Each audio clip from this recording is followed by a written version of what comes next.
Assalamualaikum dan salam sejahtera. Kami pasukan penyelidik daripada Akademik Pendidikan Islam Muslim Melaya telah mengadakan bengkel kemahiran cyber untuk wanita ke arah ekonomi digital yang inklusif berbekalkan dana daripada Suruhanjaya Kebangsaan UNESCO Malaysia pada 26 dan 27 November 2025.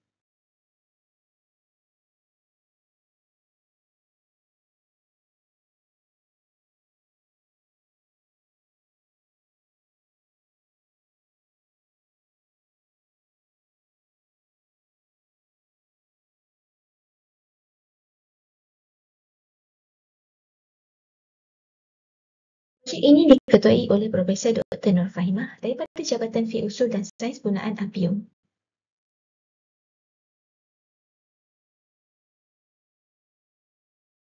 Projek ini telah dibantu oleh pasukan penyelidik yang hebat iaitu Dr. Syahidra, Dr. Raihana, Dr. Madiha dan Profesor Dr. Khadijah.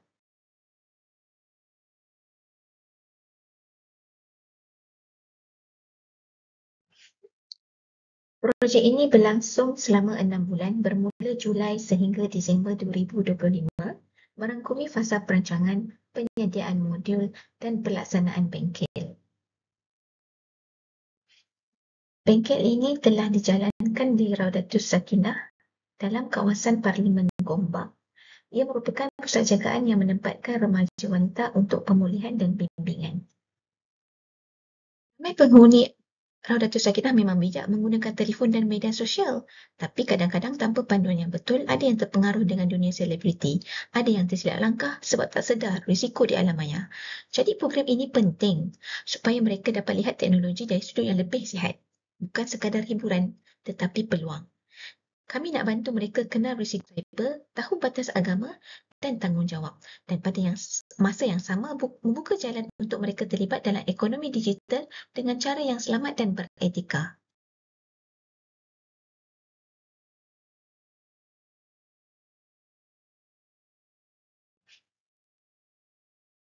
Bengkel ini menggunakan pendekatan interaktif seperti hands-on, lakonan dan latihan keusahawanan. Peserta dibimbing mengurus risiko cyber, memahami batas syariah serta menggunakan konektiviti digital untuk manfaat diri dan peluang ekonomi yang halal. Antara impak dan manfaat yang diperolehi, peserta menunjukkan peningkatan kesedaran terhadap manipulasi digital dan lebih berhati-hati ketika berinteraksi dalam talian. Mereka juga memahami isu syariah dalam penggunaan teknologi dan mula meninggalkan pengaruh negatif yang merosakkan. Selain itu, kemahiran digital peserta juga mampu dialihkan kepada kandungan bermanfaat. Mereka turut diperkenalkan kepada asas keusahawan digital, seterusnya membuka peluang penyertaan ekonomi secara selamat dan beretika. Terdapat 3 aktiviti yang telah disusun untuk hari pertama bengkel iaitu aktiviti pertama wajahku di alam maya, aktiviti kedua trending follow atau ignore, aktiviti ketiga digital yang entrepreneur, my vision board. Pada hari pertama fokus diberikan kepada risiko cyber, red flags penipuan dan pembinaan self-contract sebagai komitmen hijrah digital dalam penggunaan teknologi.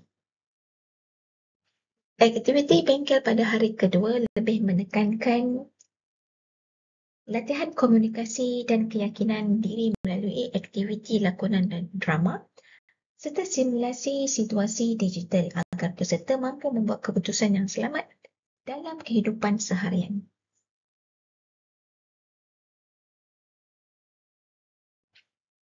Maklum balas peserta sangat positif. Mereka lebih sedar tentang bahaya cyber melalui bengkel yang diadakan dan mereka memahami bahawa teknologi boleh memberi kesan besar jika disalahguna dan memberi manfaat kepada diri dan ekonomi jika digunakan sebaiknya. Keseluruhan projek disokong dengan siri pertemuan dan perbincangan bagi memastikan model yang dibangunkan benar-benar sesuai dengan keperluan komuniti sasaran. Dengan ini diucapkan terima kasih kepada pihak penaja UNESCO dan juga pihak UNCAS.